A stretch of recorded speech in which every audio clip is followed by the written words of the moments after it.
All right, how's it going? Hexaco, PulseChain, all that. Sorry for the little bit of delay. I'm ready to rock and roll.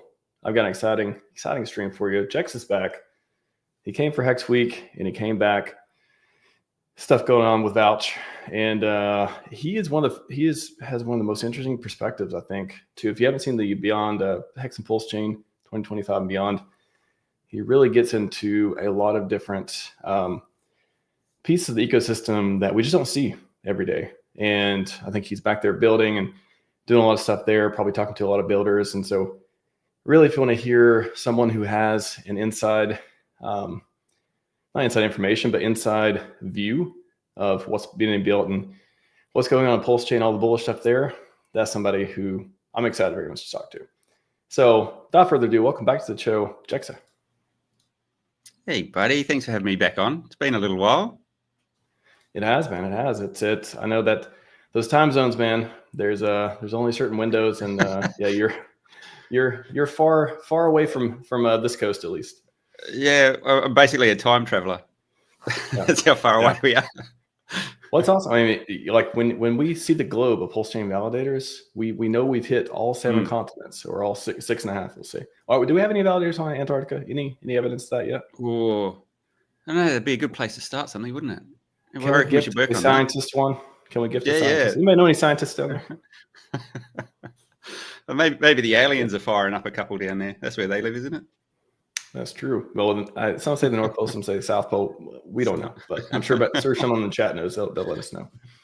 Good to have you back, man. Again, your presentation from Hex Week really intrigued me, and it's not a perspective that we get a lot of times. Yeah, so that was actually a presentation I'd done for a private group. So there's another group that I'm a part of. We don't sort of focus on PulseChain. That's more of a broad crypto sort of education and side of things for a raft of different people from all sorts of backgrounds. And I occasionally get on there and do a presentation. And my slot for that particular group was, let's do something on PulseChain. And I didn't want to just do it about, I could get on and just look at charts and things like that. And I wanted to maybe give a little bit more value and a bit more perspective on, well, how do these networks grow over time and what gives them value, and sort of educate people on that. So PulseChain was a good example to do that with. Yeah, and I mean, some of the stuff you went over in that too, just about kind of the not just the fundamentals, but some of the things that people are sleeping on as far as growth and stuff goes. Like, hey, like we have all this stuff built, and maybe when right macro conditions happen, things will do really well. Like, what isn't that how everything happens? Everything, like you build something, and then when the moment happens, when the right time, the right market, when things come together, like you have this explosion, and you have all in the startup world, you have a similar thing where you're building something in a vertical. It does really well. You either get acquired or you go public, or you keep raising money, Series A, Series B, all that stuff too. It's with PulseChain though. I really like the example of we have. Richard said it a million times. You have everything you need. Everything you need is here. We just need people to know about it. We just need people to listen. We need to market. That's like what is something that you think that kind of gets brushed over with red candle syndrome, with everyone just. We've been waiting years now. What is the PulseChain? The PulseChain has just nothing else has right now that you've honed in on. I would say, and it sounds like a bit of a cliche because you've probably heard this from a few people already, but the community is everything. Like that, you look across all the different blockchains, and the tech is similar. Yeah, some are faster, some do this, some do that. There's some cool innovation going on. Innovation doesn't necessarily mean it's going to be a success. Like you just said, you've got to get the innovation right. You've got to get the timing of that innovation right. And some of that's within your control. Some is not. You can be too early to the game and people just don't pick up on that idea, and someone will come behind you later on and do something that's probably not as good or unique and clean up. So there's a lot of things that you've got to get right. But the community is important for a couple of things, and that's what my presentation was about. That was the networking side of things. But we're pretty lucky in the community we have on PulseChain. They're very, very engaged at the blockchain level. So XRP holders, how many of those would be actually doing anything? Most of them probably don't even touch the XRP ledger. They probably just have it all sitting on an exchange. I reckon you could go across most other top tier, like top 20, 30 projects on CoinMarketCap, and most of the holders wouldn't even be sitting in wallets. They'd have, it's actually, I would love someone to do this, to go across and look at those projects and see where the coins sit, whether they sit in exchange wallets or whether they're out in the hands of users. And I reckon the vast proportion of them would be sitting probably on exchanges. So I think we're very engaged with the actual tech and the DeFi side of things on PulseChain, which I just don't get to the same degree.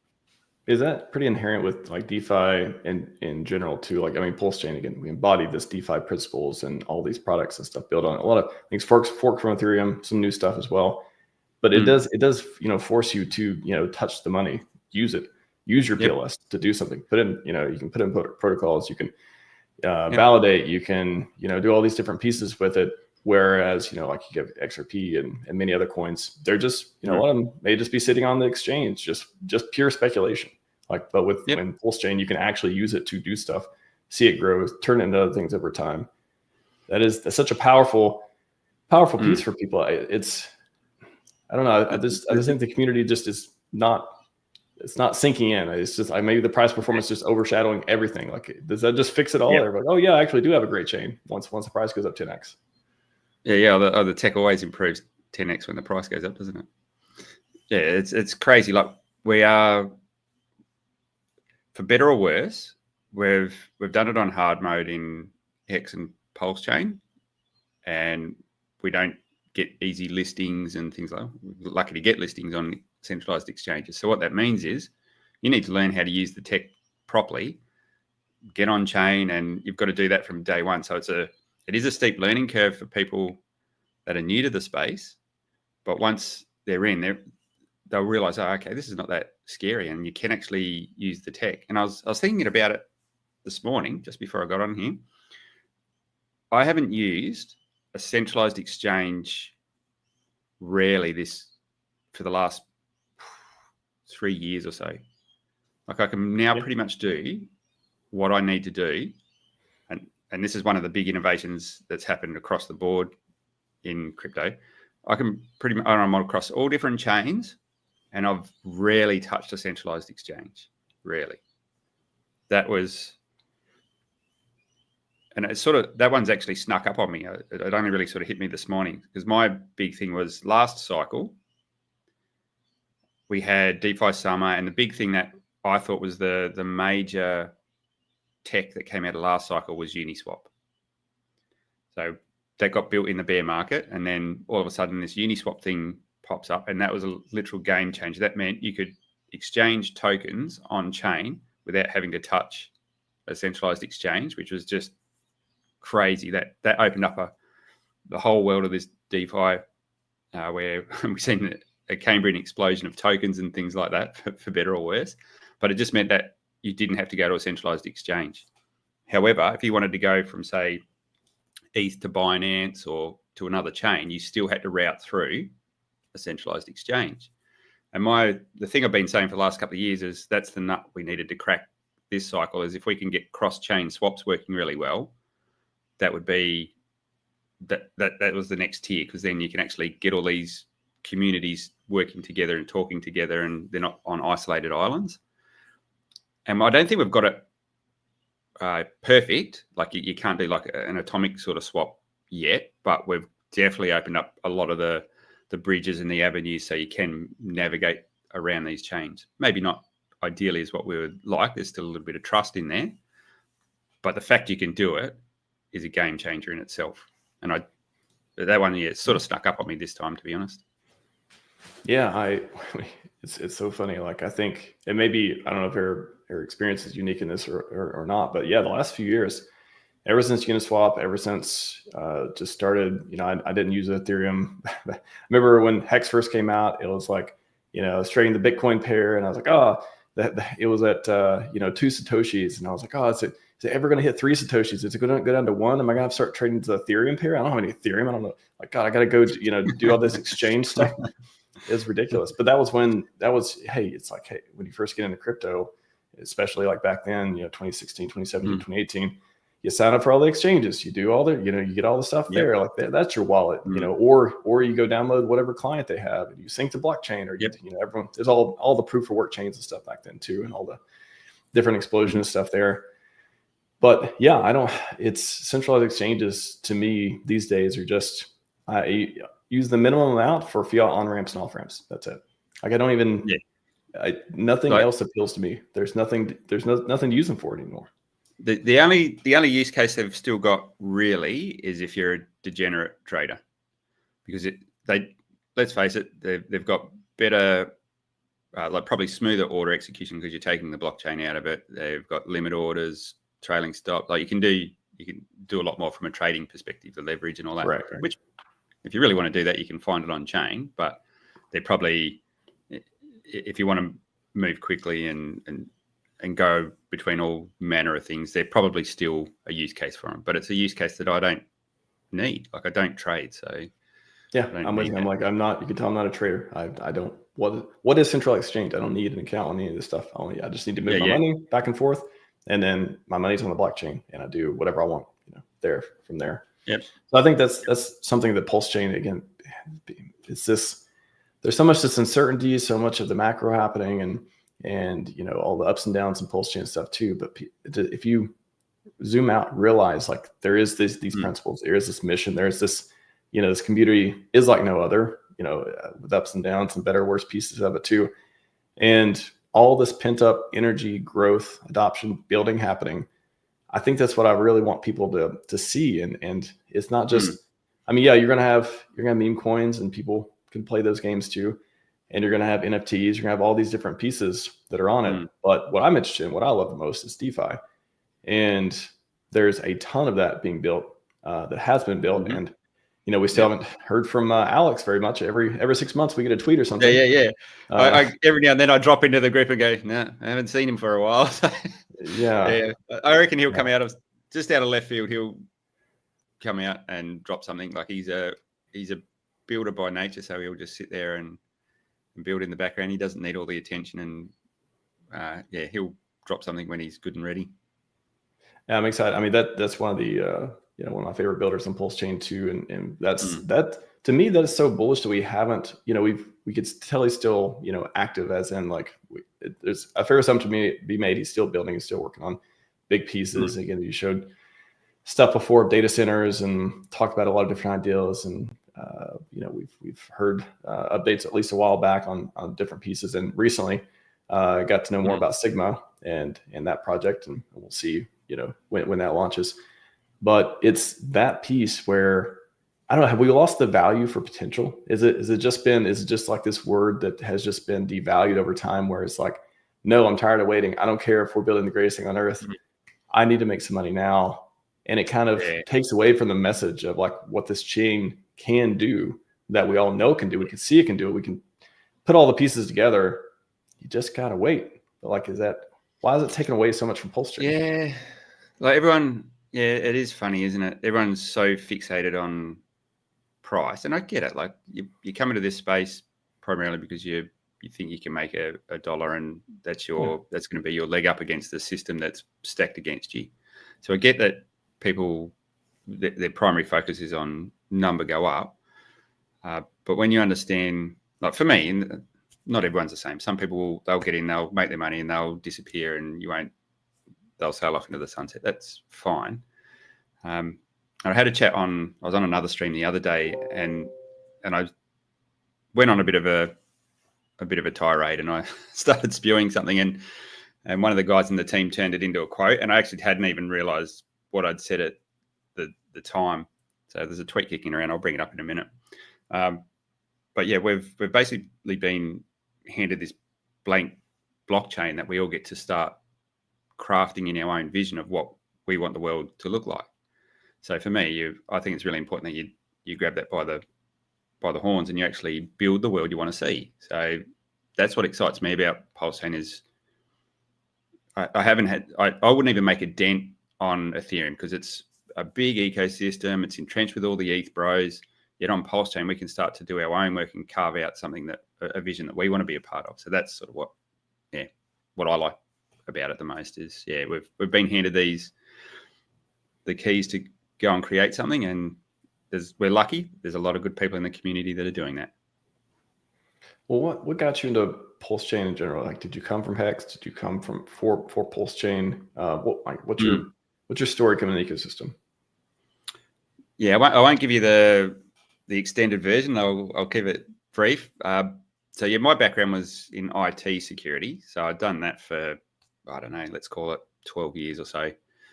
And I was always still a little bit of a nerd, but I went out of that field because I just got a little bit burnt out, and I was doing property investing and development. So I got quite involved in the finance side of things, raising capital, project managing teams to deliver like complex projects. So I got quite a lot of financial knowledge from doing that and running my own business and so forth. And through that property circle, we were having a chat one day, and a couple of guys talked about Bitcoin and ETH, and I went, oh, okay, this sounds a little bit interesting. And so I got one of the guys to come over and said, teach me what this stuff does. And we sat down for a day or two, and he showed me how to use a wallet and stuff like that. And something just clicked. I went, oh shit, this is crazy. Like, from a tech perspective, I was really interested, but from a finance perspective, really interested as well. And those sort of worlds collided. And it's just, if you understand how money works in the world, and then you've been given this tool where you can actually start to build a new financial system, that to me was like, that's where I want to be. Got involved just in general with Ethereum and things like that. Played with all the new and wonderful things that were coming out at the time. And then I don't know how the hell I come across the Hex chat room on Telegram, because I wasn't actually really following Richard or anything on streams, but I stumbled into the Hex chat room, and I followed it for a long time. I don't know if you were around back then, but Hex was coming. It was always 2 more weeks. That's the mean. Yeah. But I followed that for a really long time, and I thought, oh, look, this thing's going to launch. I might as well just chuck a few bucks in it and see what happens. And yeah, that's brought us to where we are today, where I sort of fell down that rabbit hole.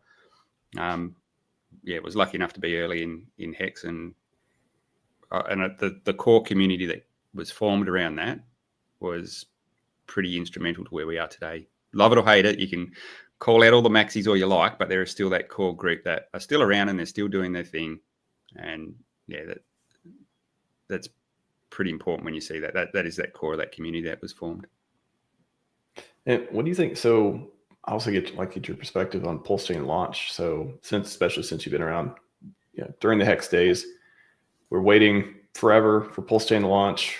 It goes from BSC fork to Ethereum 2.0 fork, and all the buzz is around world's largest airdrop, P copies, and faster, cheaper Ethereum. And that back then, Ethereum fees were way more expensive. At least they were at one point. I said so many times, I'm like, I don't think that's the calling card. I'm pretty sure Vitalik is a smart guy. Fees are going to come down one way or another. Yeah, it's like, why is that the calling card? But sure, let's go with it. Yeah. And then PulseChain finally launches May 12th, 2023. We see a run up. We get a 2 or 3x. Some people on bags. On Pulse does pretty well. PulseX and Hex stock split. I don't know. Like, take me through a launch for you. The first month or so. Like, what was like your surprises? What were you like pleasantly surprised with? Pleasantly not, or unpleasantly surprised with? How was that for you? Yeah, it was like, I was never like the whole P copy thing. I wasn't really sold on that as a way to get value in here and bring people over to bring their liquidity over. Now, that story probably hasn't played out fully, and the big fella might have a bit of a game plan about how he wants to bring that to fruition. But that was never sort of something I was super keen on. For me, it was like, well, why is someone going to bring something of value over and pair it with something that they don't know what the value is going to be and potentially suffer impermanent loss? So yeah, I don't think it's fully played out. I don't think it's fully played out. No, I don't think it has either. The one thing I thought we could do that really well with was Hex and P Hex. I thought that's the thing where you could probably make that work. And then we had a civil war over that. The market then decided. The market then decided, yeah. Yes. And look, maybe that story hasn't finished playing out either yet. We don't know. So that was probably a little bit disappointing to see that happen and to create such division when I don't think it was necessary. And especially now with what you just said, ETH fees, they've come down a long way. I ended a 4.5-5 year stake the other day, and back in the day, that would have cost probably $1,000-$2,000 to end. $6 or something the other day. So there's been changes on the ETH side for sure. Well, so it's a shame. I don't think we're going to beat Ethereum on the tech. I don't think Richard wants to beat Ethereum on tech. I think he wants to. No, it doesn't need to. You know, all the upgrades and like it's a perfect situation to be in, right? Like you're the business that gets all the upgrades. You're the open source fork. Literally, it's happened in the open source world. You're the fork that gets to do, curate the network the way they want it, and then get all the upgrades. You benefit from all the Ethereum developers and stuff. It's like it is a genius way to do it. Like that is the best way you could possibly do it. And so again, anyone out there is like, oh, what does PulseChain do? Why is it the best L1? All that stuff. I wouldn't put it in the category of best L1 because it has the best tech. It doesn't even have all the Ethereum upgrades yet. Whenever it will have it. Ethereum's PulseChain's testing all this stuff. However, people aren't coming. They don't need to come here for the best tech of the L1.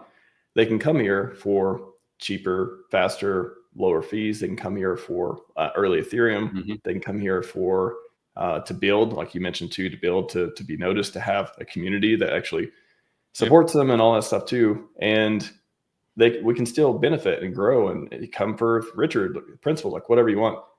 We're not here to compete on the tech side. We're here to like have an easy edge on the tech where our devs don't have to put in the work. Like it is pretty awesome that way. Anyways, just want to put that point. Yeah, there's no point in having the latest and greatest tech if it's not getting used to its potential. And so in that presentation that I done, I broke down, okay, what is it you actually need to be successful? Like in my worldview, what do you need to be successful on PulseChain? And you need the payment rails, because if you want to build a better financial future for yourself, boiling it down to the bare basics of what you need, you don't need a great deal. You need the actual rail, which is PulseChain, so you can do the actual processing of transactions. You need a unit of account that runs on that and is your oil, and that's Pulse.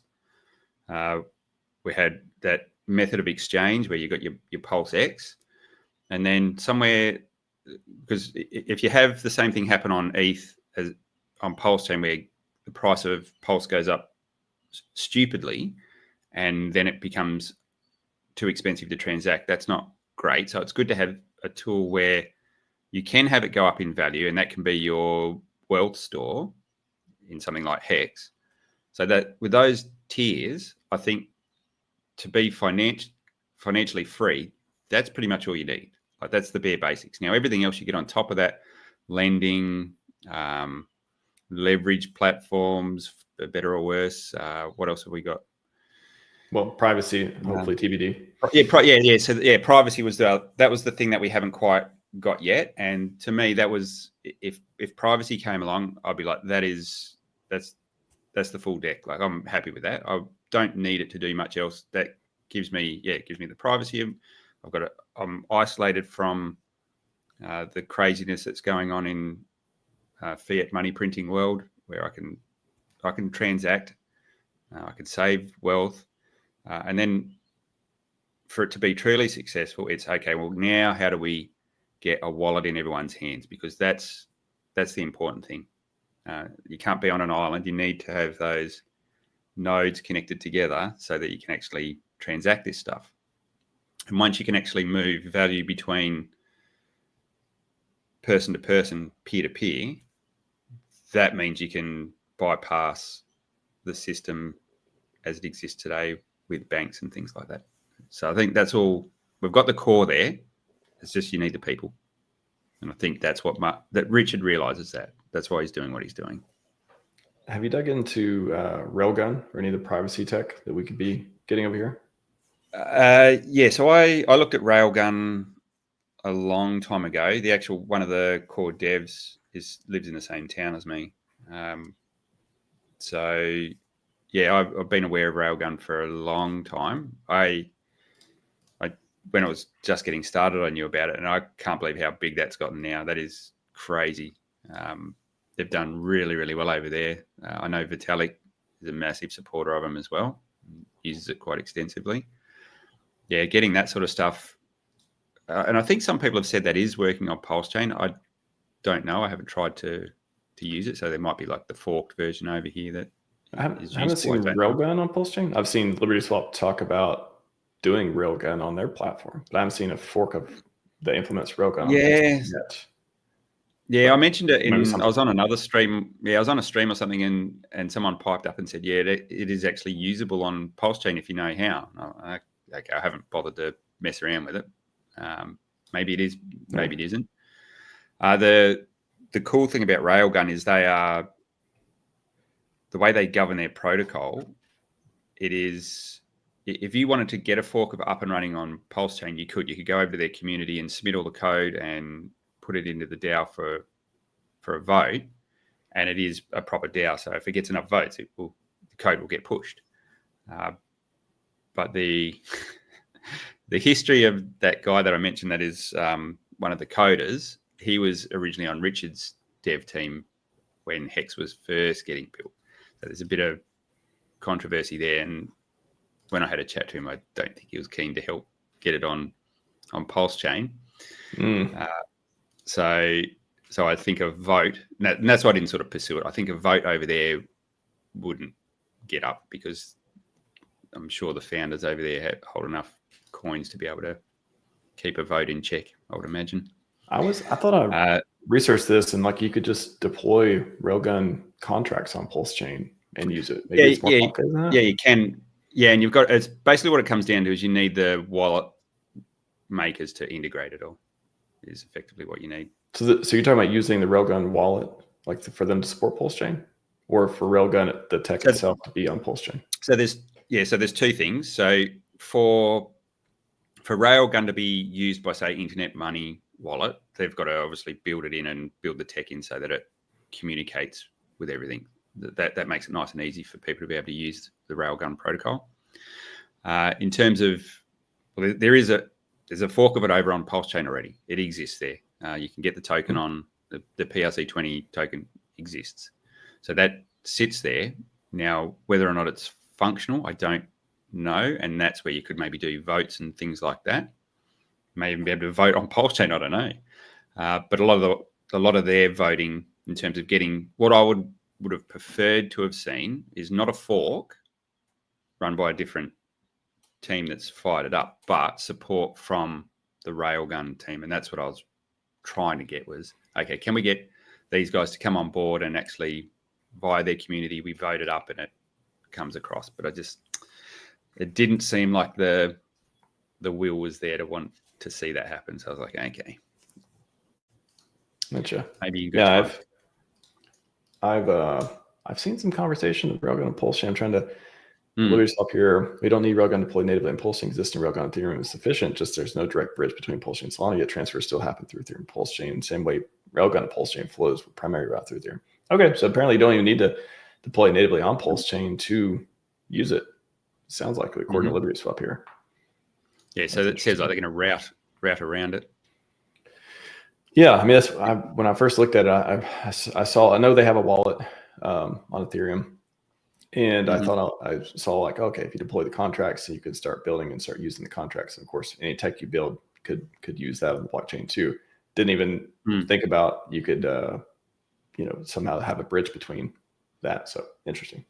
Yep. Yeah. That'll be, I think, some of the upcoming things. I mean, I'm most excited about to see deployed, because again, everybody wants privacy. Rich talks about privacy all the time. I've talked about, Richard, what if the next product PulseChain devs release, what if it's a super app where it's like a fork of a wallet, but it's also has all these different integrations. It's got privacy built in. It's got staking. It's got, centralized exchange, decentralized exchange, all that stuff as well. Privacy has to be a big part of that. It's like, I cannot see another product being released by at least PulseChain devs that doesn't have some sort of privacy upgrade or privacy feature. That just seems like it is the last box to tick. Yeah, so that's everyone wants more bells and whistles on what we've got, and I think the bells and whistles will come later. Like if you had a choice between a better looking, more functional block explorer or privacy, but maybe it doesn't look super polished, but you've got privacy, I'd take privacy any day of the week. So maybe you go. I was going to say, people always complain about the block explorer. We have like 5 to 7. I did a poll the other day, or did a thing. I counted off the top of my head and did a little bit of research, like at least 5 to 7 different ones. Yeah, they're not debank, they're not Etherscan, I think even CryptoSolve replied with what could make them a little bit better. Because I wanted to get information, like, okay, any devs who are building these block explorers, I want to know exactly what people are complaining about, what is missing, what the people are using it, like the experts are using it, what they need from that would make it easier. So I have a whole thread on it. Hopefully that'll be helpful for new features and stuff coming out for the ones we have. But I don't think we need a new block explorer. I just think if there's a way for the ones we have to look, add new features. It is a little bit janky. I'm not going to lie. Like when I'm doing live, sure. Yeah. So when I'm doing live testing, sometimes transactions don't appear, and you've got to wait a while for them to show up, and like there is things that could be improved. And when I'm troubleshooting something, I'll go across 3 different explorers because this one's got something I need, this one's got something I need. So look, it's not as smooth as using something like an Etherscan or something, for sure. But is it a showstopper? No. Well, it just means we're doing things a little bit trickier at the moment. I'm sure that'll improve over time, but it doesn't stop the core technology being used. So and if I had the option of, okay, we can release privacy, or we can spend more time polishing this app, I'd take privacy any day of the week. So Frank White's just put in the chat, we have functional privacy on Pulse. What are you referring to there, Frank? Yeah, I think there's 2 forks of Tornado Cash. I don't know. It's hard for me. I know we've had forks of stuff before. I'm not sure how well they work. Maybe they work fine. I don't know. It's just hard. I think one of the problems with forks, and I think it's came up before too on X, where another thing CryptoSolve opined on, and I've talked about, I've had them on stream, and we've talked about like different privacy stuff too. You need a lot of participation, or you don't get that anonymity set. Yeah. So even if we have a really good product on PulseChain, it's kind of like a chicken egg type of problem of like, even if we have a great product, we need a lot of people to use it over time for the privacy features to like fully like work the way that like they're intended to work. And then again, like it's the season of like being skeptical. Where are the audits? Where's the like? Everyone believes like every other project's going to rug. At this point, I feel like that's the sentiment. So it's even harder for builders. Even like, again, shout out to everyone building like legit stuff on PulseChain. It is super hard to get anyone to like get into your stuff for any kind of long-term game, any kind of thing that doesn't have a token, anything that has a token, but it is hard to understand or otherwise going to provide some valuable feature, because again, everyone's just super skeptical. They don't, there's not a lot of optimism around not getting rugged on these things. So I've yet to see one that I've seen everyone use yet. And it's unfortunate because I would like to see I would like to see Tornado Cash forks get a lot of adoption so they can provide that, core feature of what they're there to do. Yeah. So you said we've got 2, Frank. You've got the ZKZX, and I'm assuming the other, is it 0 or something? Is it the new one that's out? Have I got that wrong? I haven't been paying attention. I've been head down bum up lately. I'm not sure what the other one is. I know the only one I've heard of is the ZX one. Yeah. You're right. And if we can get because I still think Tornado relies on relayers. Is that correct? I think there's relays. There's the pieces to build an anonymity set, which you need people to participate. Like static amounts over time. what else? You need, I guess, contracts deployed. I'm not sure. I haven't forked one myself. Yeah, look, I think people need to build up trust over time in things like that, and then you got to understand, you got to be very careful what you put your funds into, and time is the prover of a lot of these things. And we have had some things that have come up and gone down real quick. So, yeah. I know. I'm excited for that to stop happening. And yeah, it's tough because it is so hard because I love talking about like great protocols that solve problems on PulseChain. We're gonna get to Vouch pretty soon as well. But it's so hard to talk about things, or when you see them, it's like I'll see something new launch, and then 2 weeks later, like the chart will go down or something, and then everybody will abandon it, or somebody will say the Telegram got deleted, or it's just like, okay, how do you expect anyone to like go believe in this stuff when it keeps happening like that? So it's very hard. Especially from your point of view as well. You're out here and you're putting your face out there. You become a you want to talk about things, but you've got to do it with you got to be pretty careful what you're talking about, I guess. Yeah, and it sucks because there's plenty of founders who, no matter what they launch, I'll probably have them on the show and talk about it. Like, Alex or Dipcatcher or otherwise, like they are proven people, but it sucks because there's new people who I would love to meet, new amazing developers who are launching products in PulseChain, who are doing amazing stuff that have no track record yet. But I wish it would be easier to have this conversation and not just be like, all right, well, rolling the dice here. Hopefully it works out, and what's the return? What ROI does anyone get for talking about it other than they're the pump and dump? I guess where we get a lot of problems is people want to try and remain anonymous and do these things. And and I can understand if you're building a privacy protocol, there's added risk there. So you probably do want to sort of not stick your head up above the trench. So I get that. But if you're putting something on chain and you're too scared to get your face up on a screen, how do you expect people to use it? Like, you won't even show your face. Well, that's the compounding problem too, is, if anything happens, it's harder for people to even, I imagine it's hard for people to even show their face or want to go out there and want to do all this stuff because if something does happen, it's not even they have good intentions, but one of their devs rug or whatever, now they get the blame for it. So it's just like this like downward, like just shit show. It's like the founders don't want to engage as much, and it forces everyone to be aligned for short-term games, and the community doesn't want to engage as much because they're afraid it's not going to be successful. We're going to get out of it, I think, but it's just like, it sucks. And I think you've got to go that's just natural growth. Some things will come and go.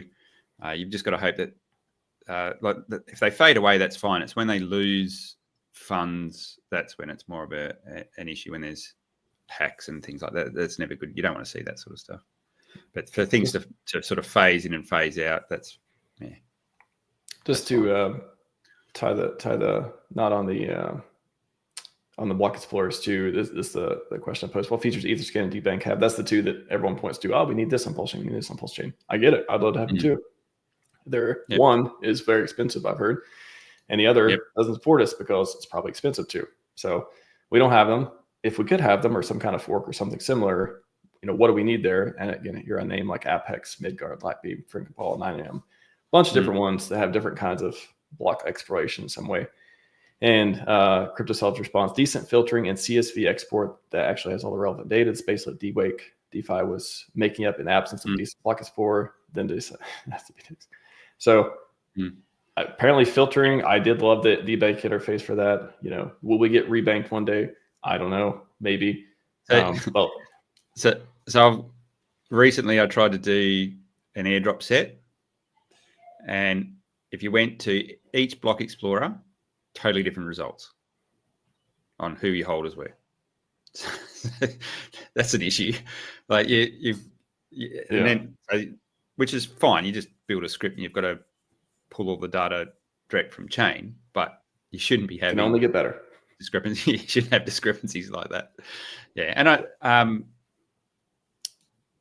but I understand that a few of these tools, they're new, like Midgard, that is going to be kick ass. Like it already is good. I think they've still got a few things they need to finesse, but for an initial launch of a Block Explorer, Midgard's been really good. It's fast and it's got some cool features. They've all got their strengths. So each one has got their particular strength, and that's why I said I use multiples when I'm doing a lot of on-chain exploration. Yeah, so I just want to show people too. I don't know if a lot of people are aware of GoPulseChain.com. This is a site I think is pretty interesting. I think by the Power City. I think they launched it. No, that's the LL team, I think. Or Liquid One. Okay, yeah. Liquid One's team. So this is, I think it goes through pretty good. Just taking it back to PulseChain real quick. 15 reasons investors and developers love PulseChain. Cheap fees, faster transactions, higher rewards. It's actually pretty good for onboarding. I mean, I like PulseChain.com for how to get on chain, but this is as far as for selling PulseChain, like why should you care, and like the things that maybe new investors like to see in pretty pictures. Super early, developer friendly, all that stuff we talked about already. Zero downtime. People underestimate zero downtime. When Solana's down for the 12th time, 10th, 11th, 12th time, and you get L2s going down, all this stuff, it's kind of a weird thing to value.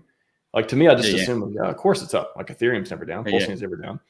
Because I don't, I'm not like going on other chains to be like, oh, this sucks, it went down. Like that concept doesn't even exist to me. How can you go down if you were decentralized any kind of quality product, especially multiple times? So it's like that. The fact that that's even a selling point is like funny to me. But I think for new people, it's like, wow, that's actually a good thing. Yeah, I got involved in IOTA back in the day, and I was running nodes on IOTA and things like that. And that was notorious, where you just couldn't move your coins. Like it would be days, and you just couldn't move shit. That's the one thing you've got to be able to do. It's crazy.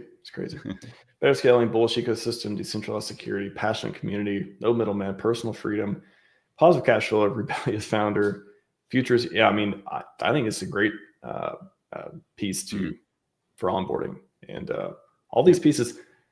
I just want to go back real quick to the building and the growth. Right before we get into Vouch, like what has been the biggest? Has there been a time where you're talking to devs and you're building stuff? Is there things where you've been like, whoa, I can't wait till this launches, or man, that's going to be really good for PulseChain?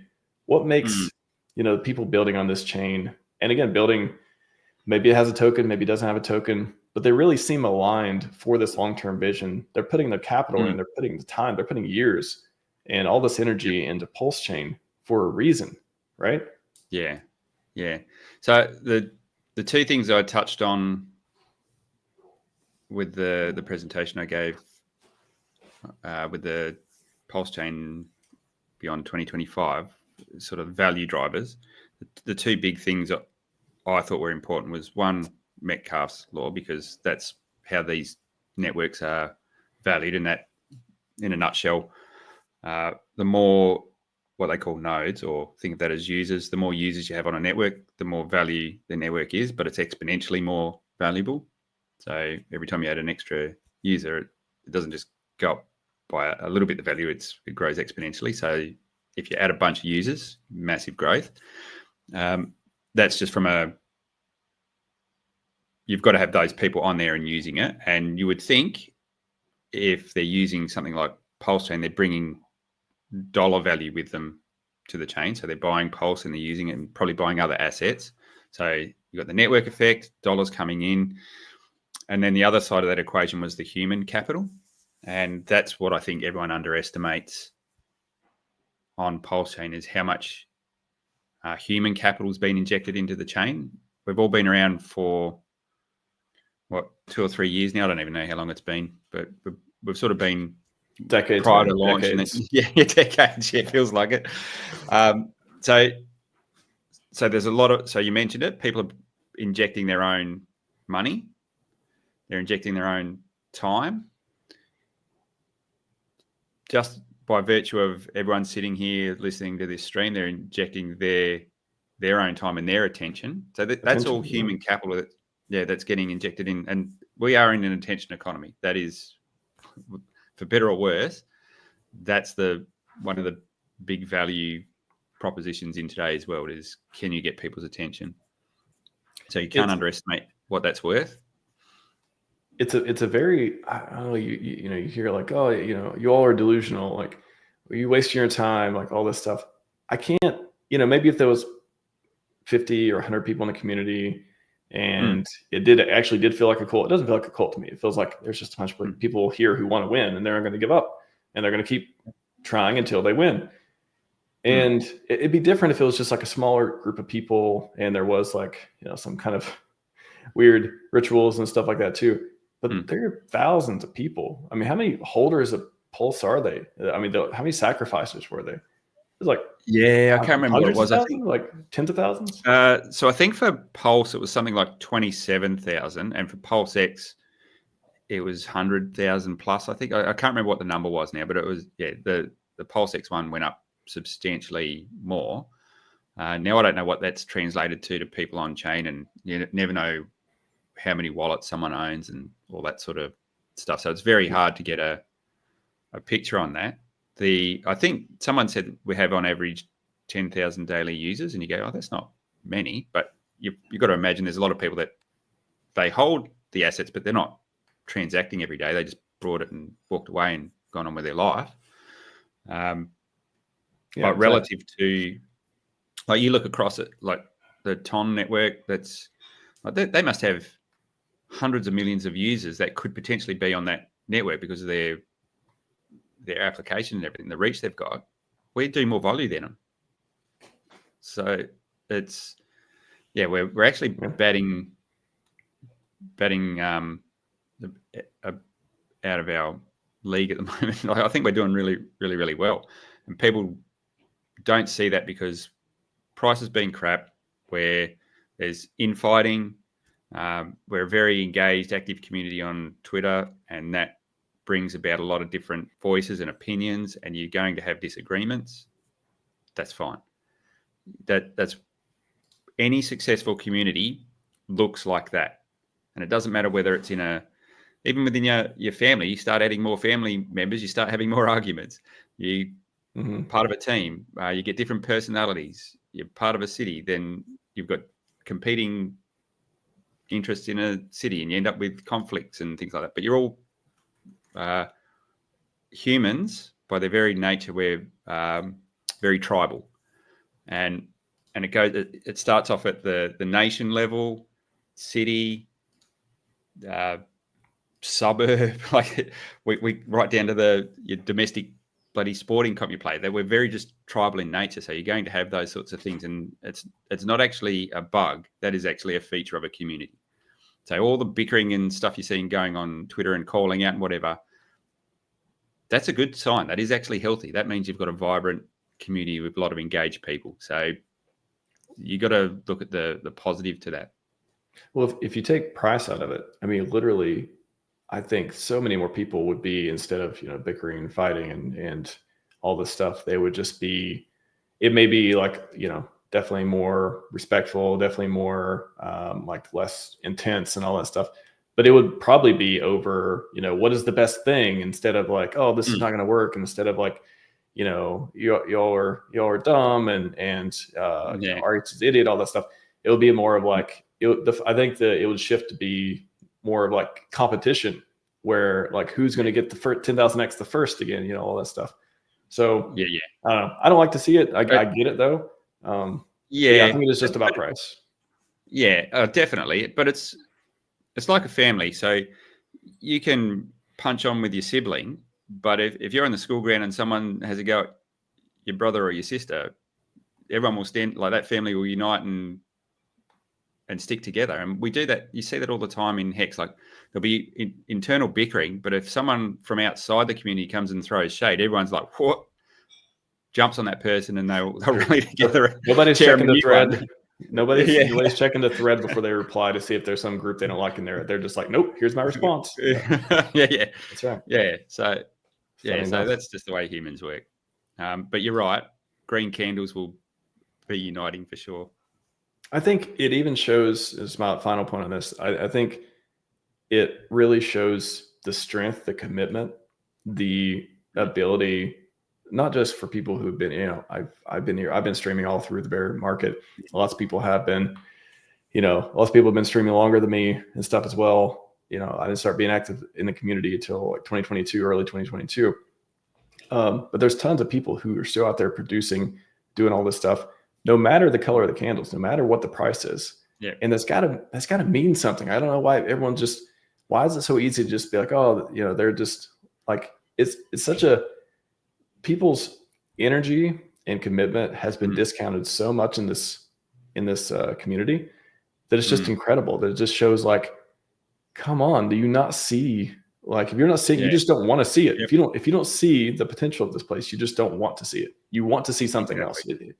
It's easy to see if you want to see it. Yeah. And I was actually wanted to give you a shout out as well, man, because over the bear market, you have stepped up and you've just been out there producing content. And even when there was things that were controversial, you went, okay, let's flip this and let's come on and have a debate. Like, let's bring it all to my stream and let's bash it out. So you've been an absolute stalwart throughout the bear market. So hats off to you. And that's what I'm saying. That's an example of Thank you. That human capital that is still getting injected, and you can't undervalue that. Like, what could have you been doing with your time? You could have been doing 100 other things with your time, but you've chosen to direct your time, energy, and effort into PulseChain. And you're not the only one. There's a whole lot of other people doing it as well. And it's actually underpriced. It's not priced in, and it's super valuable. We were just saying in the green room, you done a little video, and it was like a 2-minute video. And it was awesome. Like, that's the funniest thing I've seen in a while. It was really good, very clever. But I said, man, that must have taken ages. Like, people don't understand how much work went into that 2-minute little skit that you done. Like, there was a lot of work in it. It was some work. It was every time I do them too. Like, I used to do more like, I don't know what you call it, real time video or like in person video instead of just on studio stage here. But yeah, it does take energy and it takes time, and you gotta say funny things. You gotta gotta be in the mood to do it. You gotta travel, editing and all that stuff too. Yeah, like, why would I be doing that unless I wanted this place to win? Like, I believe in this. And for the debates and stuff too, I'm just a natural like truth seeker. Like, I want to know both sides. I want to know both sides, and I want to decide for myself. And I want everyone else to have the opportunity to do that too, no matter how controversial it is. I think you've got a very similar personality type to me in that, and I only found this out recently. I was part of another group, and they done, what's the test called? I'll have to dig it out. There's a particular test you can do. It's like a personality test. Oh, the Myers-Briggs? No, it's something different. I'd have to dig it out. I'd never heard of it before, so I thought, okay, I'll have a crack at it. And it turns out my personality type is a uniter. I like to bring people together, and I think you're very much the same on that. So yeah, and that apparently that's a little bit of a rare trait. So you're good on you, mate. You're out there and you're trying to unite everyone and bring everyone together. So well done. Thank you. I sometimes I think it's probably interesting to imagine too, like, what if SJ just gave up 3 years. What if she wasn't here anymore? What if Coffee wasn't here anymore? What if, name your favorite person in the community who has given you hope or inspired you or given you information that you've found valuable, or just been like, wow, this person's still here. Like, there's plenty of people that inspire me that are just, while they're out creating this or that. And I'm like, oh, cool. Like, that helps me keep going too. Think about if they weren't there, what kind of impact. So that's how the textbook way of finding out what kind of contribution, what kind of value, you can provide is like, what if, in your job, for example, what if you weren't here? What would be different? Like, what would be missing? And if you apply that to the creators, a lot of people producing, contributing to the ecosystem, just imagine if one or a handful or a few of them weren't here, where would we be? Like, and it's not to be like, oh, you should say thank you. That's what Richard likes to say. No. Yeah. It's not in that way. It's like, that's the power we have. Like, those people who are still here doing stuff, and the ones that hopefully are going to come back and start, making more contributions too. That is the stacked team we have of people who want to win and we want to unite those people. We want everyone to come together and do that. So okay, here's another visual for you then. So let's just, if you think of like a pyramid and you've got a certain amount of people that are showing their face on streams and getting out there and getting in front of it. And that's a certain set of people. You got your Sommies and all those, like he chucks that much time and energy into this community. It's not funny. But that's just the top of the pyramid. And then below that, you've got other people that you probably you see a little bit of, but not much of. And that's all the builders and things like that are going on, and they're contributing value. And then the base of that pyramid, the foundation of that pyramid, is a whole bunch of users that they're not on streams, not necessarily building, but they're part of the network. They're in the comments. They're the users of the chain. Like it's you just see that top little shard of it. You don't see all the base that's sitting underneath it, and that's all the value that's not sort of priced in, I don't think. And that'll catch up. But yes, asymmetric games. My body's ready for asymmetric games, Jexxa. All right, let's get to Vouch before we run out of time. I definitely want to get into this.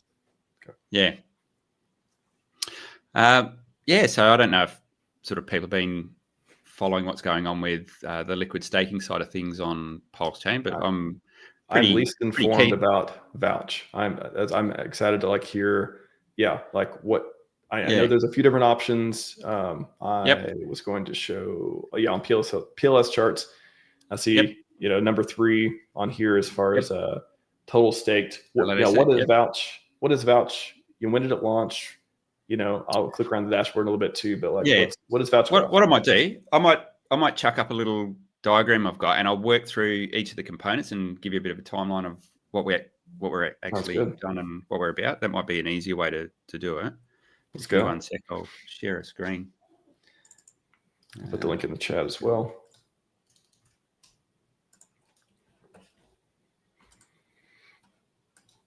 Let me just get this right.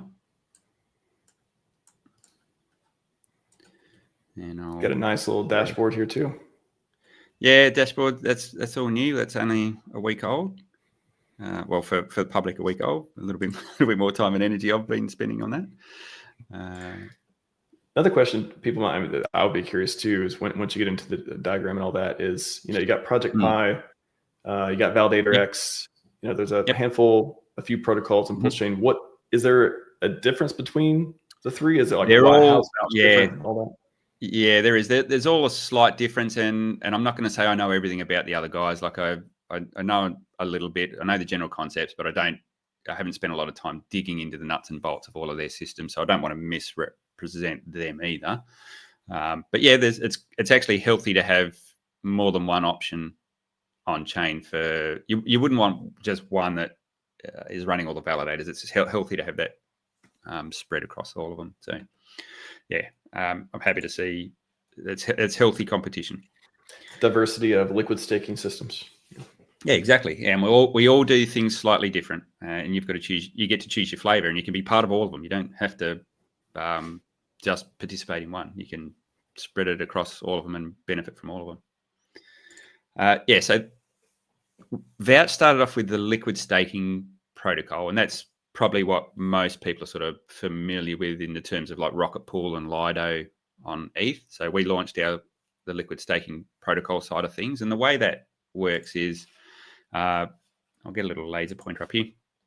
If you're a person sitting out here with your Rabby wallet and you've got Pulse sitting in your wallet, you can stake that in the liquid staking protocol. And if enough people come and put their Pulse into this pool here, then validators can come along, and anyone can be a validator. So validators can come along, grab a portion of that Pulse, pair it up with some of their own Pulse, and stake it on the PulseChain network.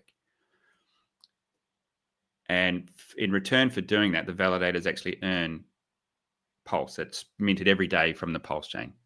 And that's shared across the whole validator set. As a user, when you deposit your Pulse, you actually get the liquid staking token, which in our case for Vouch is the vPulse token. So that is a representation of your staked Pulse. So as this Pulse is earned by the validators, it keeps pooling in here, and you don't necessarily get any more Vouch in your wallet, but what you do is you get the value of all this extra Pulse reflected in the value of the token. So you might, when you deposited this, you might have put in one Pulse and got one vPulse out, And that's how the system started. But then over time, if you come back and you say, 6 months later, I'm going to redeem my V pulse, so you put it in there, you won't get one pulse out, you might get 2 pulse out. Yep. So it's captured the value over time of all the work that the validators have been doing. So that's that whole liquid staking component. The cool thing is this token here, you can go use it in the rest of the DeFi world if you like. It's sitting in your wallet. It's just like another ERC20 token or PRC20 token. So that's the liquid component of it. Now and for doing that at the moment, that yield that the PulseChain's paying out. So the base yield on PulseChain, given the number of validators we've got at the moment, is about circa 10%. We've got 10 to 12% because it depends what extra sort of rewards these guys are earning from producing blocks. So that's actually pretty important. You get 2 types of rewards. Rewards just for attesting to the health of the chain and the consensus of the chain, but also priority fees when you actually produce a block. And that's what we do something pretty special with in Vouch. Isn't there another? I used to be very big into validators. I thought there was a third one of you can get if you put the block together or something. I forgot what it was. Yes. So there's you select it for the committee, right? Yeah, the committee. Yeah, the sync committees. Yeah. Yeah. Sorry, so the nerd in me is coming out. Yeah, there's something else there. Yeah. So that's sort of the base rewards though. So if you're just a validator running and you're not producing a block, you'll be part of all of those rewards, randomly selected to be part of sync committees and things like that. But the one that's not predictable is the priority fees, because that's based on how busy the chain is and how much. Or the fat fingers. Yeah, that's right. Yeah, we had someone pay $7,000 for a transaction the other day. They got the funds back, but yeah, that's a bit of a stuff up. Yeah, so that's how Vouch has been running for the last 10 months. So we launched back in October last year. And just last week, we launched the Vouch token. And there was a reason why we done that. It wasn't just for the sake of launching a token. That's actually it will be the governance token. That's why I've got the little asterisk there. It's not, the governance isn't enabled yet, but it will become the governance token.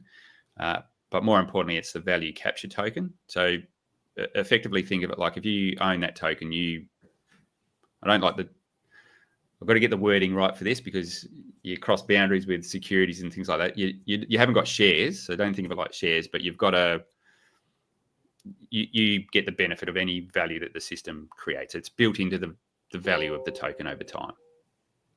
How do you capture the value? Like, is there like a reflection? Gray areas of the SEC and things like that.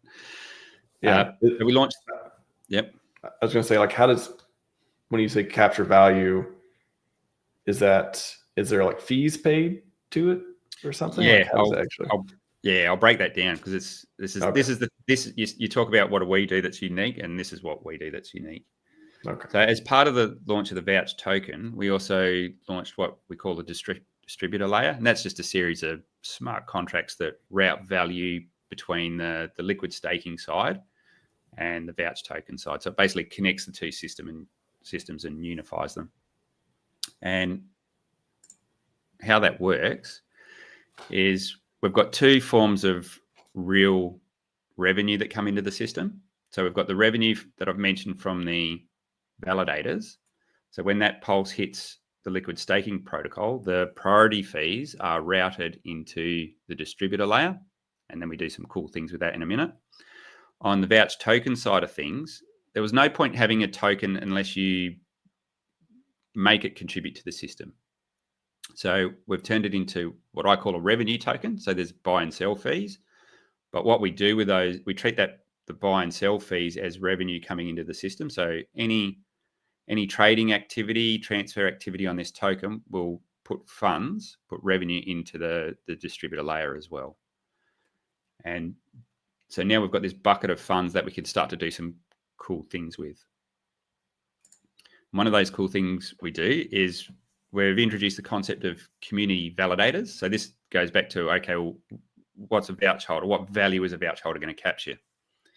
So over time, at the moment, we've got this set to 40%. So 40% of the revenue that's coming into the distribution layer is getting routed over to fire up more validators. So we take that pulse that's coming into the system and we create more validators with it. Those validators, they earn more pulse. So you end up with this feedback loop where you create more validators, they tip more revenue into here, that revenue comes back here, gets split, and we can just keep building more validators over time. So they're owned by the community. So if you're a vouch holder, you're going to be the benefit of that. If you're a pulse staker, you're the benefit of that because there's more yield being generated in the system. We take it a couple of steps further though. And at the moment, this is pretty aggressive. And if we'll have a look at the dashboard in a minute, but at the moment, this is set to 24% of the funds hitting the distribution layer are going to burn Vouch at the moment. So really aggressive burn schedule. We've burnt 1.3% of the supply in a week. So it's pretty crazy what it's doing at the moment. So that's where these guys get the benefit of that. The value, like we're literally going and buying Vouch off the market and then destroying it. So the chart looks pretty healthy and we're removing supply. So you've got, we're forcing in demand and stripping out supply, which is the two sides of the equation you want to get right.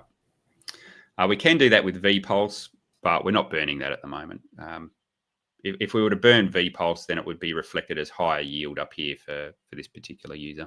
And we may do that later on, but we've got other smart things we can do as well.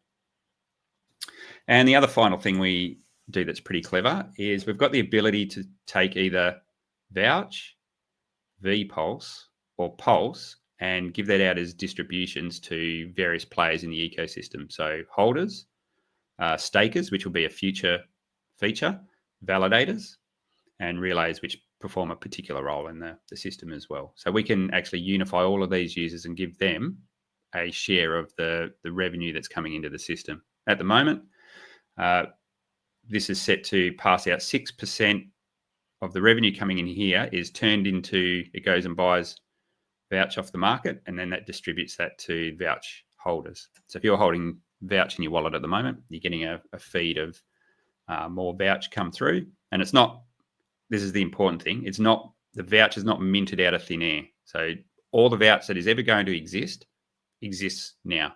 We're actually deflationary. So we're it's not like the old cake token or even like an ink token for that matter. Like it doesn't just infinitely mint, because I don't think that's a great way to produce yield. But that's got a we've value. We've turned the inflation down. Don't worry, we turned that knob real hard. We turned that down. Yeah. We didn't just turn it down; we reversed it. So so we've made it deflationary, and that supply has to get brought up off the market so it can get sent out to the holders. So that's pretty much Vouch in a nutshell. That's we get some. I hope you can see that we got some pretty cool feedback loops that we can. So if these guys are successful, these guys win. If these guys are getting more trading volume, then that feeds back in here, and we create more value. So we can just basically keep this loop going through. And it's a lot of people have set up tokenomics where they do some like Rube Goldberg type scenarios where you get one token. If you stake this token, you get another token. But inevitably, they're always minting. There's a token that's getting minted from somewhere to pay all the yield in the end. Mm-hmm. The massive difference in Vouch is we're not minting a disposable token. We're bringing in real yield. Like that, the fact that that's getting injected into the system and we're getting yield from outside that comes in from there is the massive difference. Like it's external revenue that's coming into the system that is then getting looped through the system. So it's not like a Ponzi type scenario where you're wanting new buyers to come in to feed the system for the old buyers. It doesn't have to work like that. So that's probably our biggest unique thing we have going on. Yeah, great diagram too. Very, very clear. You can see all the different pieces. Well done. Yeah, cool. But yeah, if you want, I can if you've got time, I'll show you the dashboard quickly and show you how these things piece together. Let's do some stats. Yeah. Yep. I'll just get this out of the way. All right. So hang on, let me just share that again.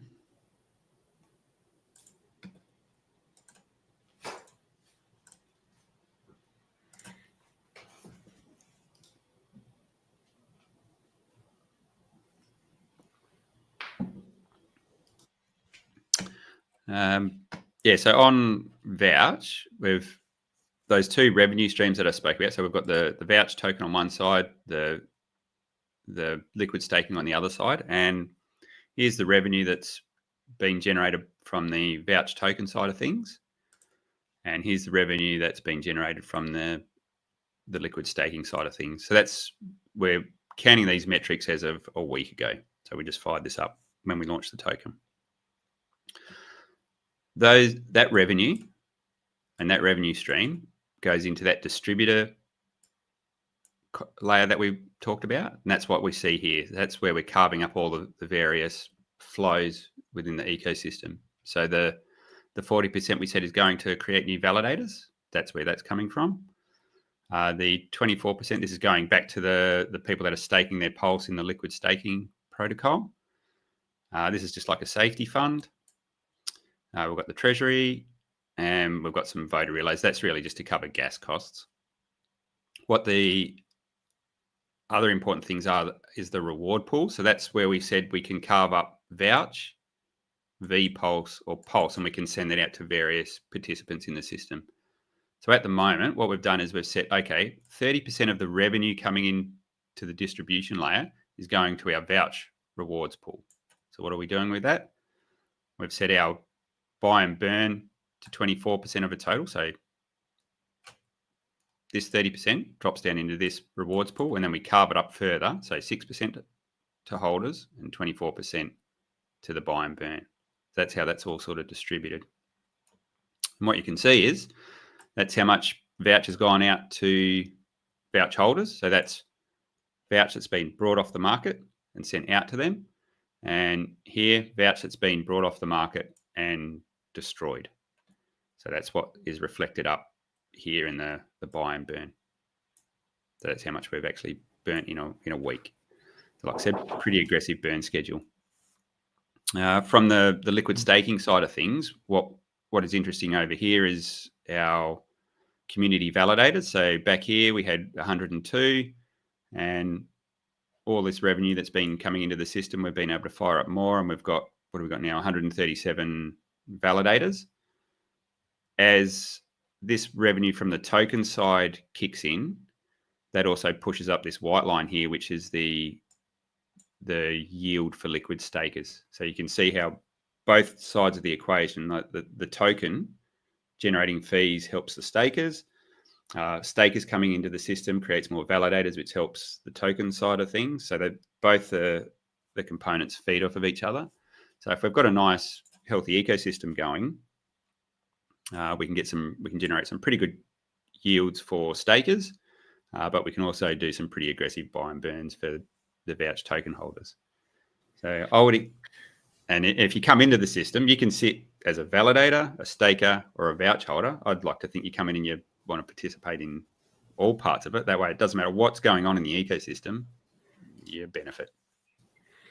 Yeah, I like the protocols that, there's an obvious, it's an obvious good for PulseChain, right? It isn't just like, oh, we hope it'll bring people in. I hope it'll onboard people. We hope it's like, this is, hey, if you have Pulse, there's liquid staking options available. Vouch is one of the platforms. It has all the different pieces, the feedback loops, and buy and burn for the different token stuff too. And you're getting people to, basically stake their Pulse, right? Like you're getting a stake, you're spinning up validators, you're helping secure the network. It's like this. It's a very like healthy type of thing for the chain, not just like this separate kind of like outside deal. Yeah. So if you've got lazy Pulse sitting there, you can sit it in the liquid staking side of things. You still get the liquid token come out. So if you want to go and do degenerate things in DeFi, you can. One of the really cool things, and we haven't seen this kick in yet because we haven't had green candles on Pulse. So one of the safest liquidity pools you can be in is a stable to stable pool. So you pair up USDC and DAI, and because they're supposed to be at $1, there's no impermanent loss, but you get trading fees as people move through the pool. One of the cool things you can do with the staking protocols is you can take your liquid staking token, which is a very close value to Pulse, pair it up with Pulse, and the impermanent loss is minuscule because they should be in a very tight ratio together. But then you've got the benefit of an appreciating asset as well. So as the price goes up, you get the dollar value increase of both of the tokens, but you don't get the impermanent loss, and you get the trading fees between the two. So that's what we see a lot of people do, is they take the VPulse and pair it up with Pulse in liquidity pools. And that's healthy for the ecosystem because, one, you're securing the network. So you're taking Pulse, putting it into validators and securing the network, locking that Pulse up essentially. Then you're taking more Pulse than your VPulse and putting that into a liquidity pool, which takes more Pulse off the market, but is healthy for the ecosystem because you've got lots of liquidity there. So that's some really cool behaviors that it reinforces. Yeah. Wow. That's pretty cool. I think anyone out there considering liquid staking options, again, I like I've got scripts, and I'm one of the ones in the ecosystem that like to do my own validating, and you can do it at home, you can do it at the cloud, whatever. But like, again, this is obviously there's a lot of advantages if you have a non-rugging, well-built protocol. Don't rug us, Jexxa. Don't do it. Don't do it, Jexxa. Don't even think about it. I don't think it's on your mind. I have a feeling. No, I've got quite a few validators in it myself, so we're good. Yeah. So, but it is that is the question for everyone. Kind of talked about this in the beginning too. Yeah. Every new thing, everyone's like, am I going to get rugged? Why another thing just to lose money on all that stuff? Yeah, and if you're interested, I'll be the first to say, I'll be the first to say, don't go all in on anything. Like, don't be crazy. Like, adjust your risk accordingly, and I thank you for don't say thank you for building this types of things. So these are the stuff that PulseChain that's cool. I've had it's needs been to grow. challenging at times, but it's been quite rewarding overall. And coming back to our original conversation about all the builders and everything and the value going on the chain, you've got no idea how many people have been good people in the community that have helped get this to where it is today as well. And I'm talking like the actual devs that help build write all the code for the token and the distribution layer. You've got front end guys working on things, other teams that have stepped up, and when I needed some help on some back end infrastructure, sorry, let me just get rid of that. Other teams that have helped me with back end infrastructure when I was under the pump a little bit. So all the teams are coming together to help each other. Coin listing sites where, and for the launch in particular, we wanted to get the token listed properly and make it easy for people to buy. They stepped up and helped out when we needed them.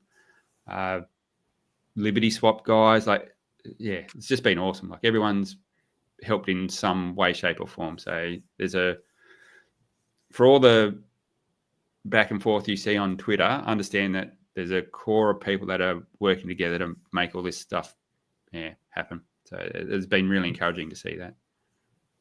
That's awesome, man. Well, thank you again for building on PulseChain. Sorry, mate, building I've just products in my headphones. Just give me 1 second. Oh, sorry.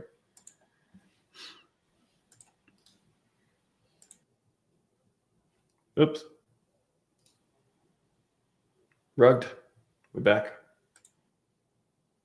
Nope. Try again. You there? Test 1, 2, 3. You there? Yeah. Can you hear me? I can. Almost there. Hang in there. Hang in there, everyone.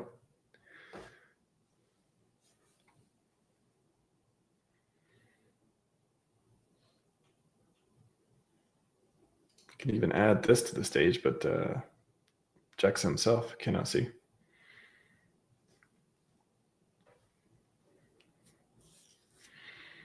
This may be a stream where Jexxa says goodbye early. PC's right. Okay. It looks like he is unavailable, building too hard. That's okay. No worries. That is all we got for you today. Vouch.run, VOUCH.run, if you're interested. People building amazing stuff on PulseChain, growing. We have everything we need. Just need people to know about it. And mega marketing, I have a feeling, is going to have something to do with that. Can I get a konnichiwa from mega marketing too, and DeFi builders? Konnichiwa! All right, everyone. That's all we got for you today. Scivive and 5555. We are out.